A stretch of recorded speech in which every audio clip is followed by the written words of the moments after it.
Real talk na naman yung inabot nitong si Lebron kay Shaquille. Nung nakaraan, ayos na pinagtanggol niya si Lebron about sa pagiging ring chaser nito sa Sixers. Ngayon, sinabi niya naman nakasama si Lebron sa mga legendary players sa Lakers, pero hindi siya kasama sa usapang pagdating sa legacy. Dahil maraming Lakers legend nga raw yung napakaraming championship at mas malalim na championship legacy sa franchise kumpara nung nasa Lakers siya. Binanggit pa dyan ni Shaq yung mga pangalan tulad ni Kareem Abdul-Jabbar na may 6 championship title, si Magic Johnson at si Kobe Bryant na parehas may 5 championship title, samantalang siya may 4 na title, si Kurt Rambis may 3, samantalang si Lebron isang championship title nga lang raw ang nabigay sa Lakers sa loob ng 8 season. Parang yung argument dito ni Shaq, one championship is not enough para ilagay nga raw si Lebron kasama yung mga Lakers legend na may multiple titles. Real talk lang talaga Dahil wala naman nga raw talagang sama ng loob si Shaq kay Lebron. Yung mga fans ng Lakers masyado rin kasing dino-downgrade si Lebron at maraming insider at analyst talaga hindi pabor kay Lebron sa Lakers. Parang tinatakwil na talaga si Lebron dyan Kaya parang si O'Neal, pabor na rin sa departure ni Lebron sa Sixers. Sinabi pa niya na hindi ring chaser si Lebron pagpunta niya sa Sixers dahil halos isang dekadang nasa draft yung mga to sa Eastern Isa lang rin kasi naman yung dahilan kung bakit napili ni Lebron ang Sixers dahil sa pagkuha mismo ni Gansey dito kay Jaylen Brown.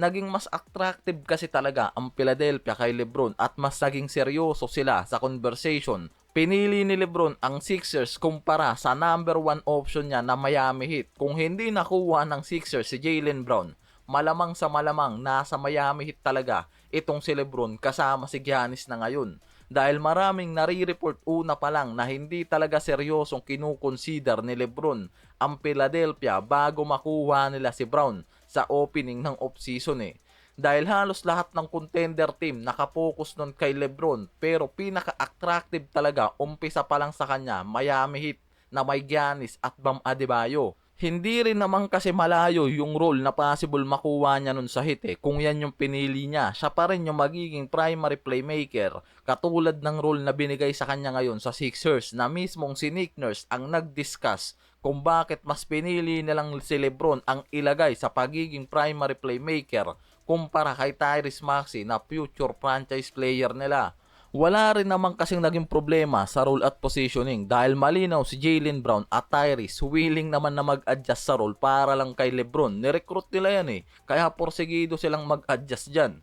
Isa pa, yan din kasi talaga mismo yung pitch na hinahanap ni Rich Paul at Lebron una pa lang sa free agency. Yung team na ready pa rin siyang gawing primary playmaker, ayaw maging bench o reserve veteran lang Hindi pumunta si Lebron sa Sixers dahil perfect ang roster. Yan yung nakikita ng mga analyst. Pero dahil yan nga raw sa magandang kombinasyon ng star power para sa championship run. After na makuha at makonekta nila itong si Jaylen Brown kay Embiid at Maxey, mas naging interesado talaga si Lebron. Ang problema lang kasi ngayon, mayroon pa ring injury concern, spacing concern, ball dominant player, chemistry question. Kaya ang Sixers high ceiling pero hindi sure thing kung makakakuha talaga ng championship title kahit may Lebron pa. Ang malaking sugal pa nga ni Lebron dyan kung magiging healthy talaga si Embiid. Malakas ang Sixers pero kung hindi nga raw healthy si Embiid sa buong playoff, siguradong lilitaw agad yung problema ng mga yan.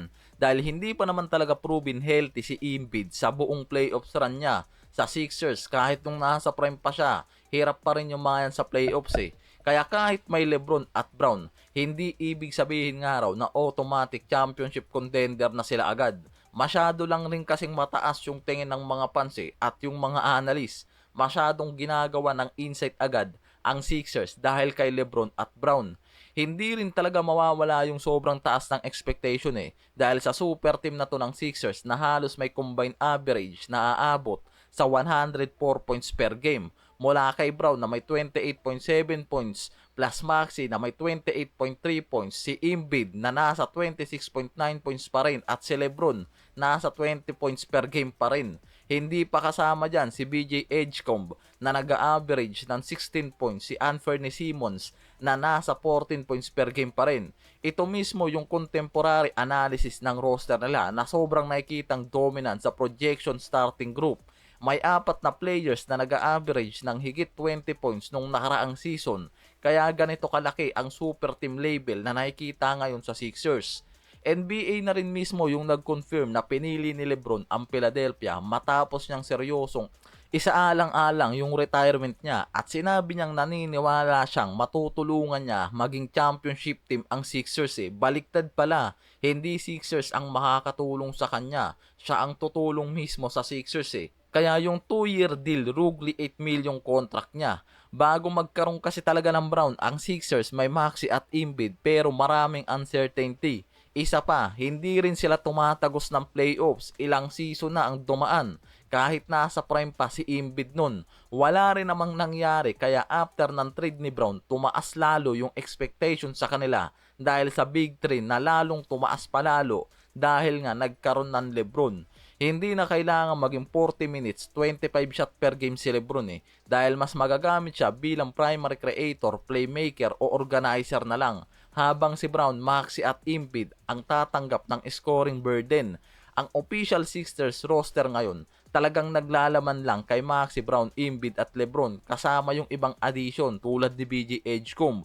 Kaya NBA.com na mismo yung nagsasabi na yung bagong Philadelphia starting group ngayon isa sa pinakamalakas talaga na starting unit sa liga. Hindi lang sa Eastern may Embiid, Maxey, Brown na dating Finals MVP plus addition nitong si LeBron na may playoffs at finals experience. Isa pa, mas lumalim palalo ang bench ng mga to. Kaya hindi lang starting yung nagkaroon ng malaking upgrade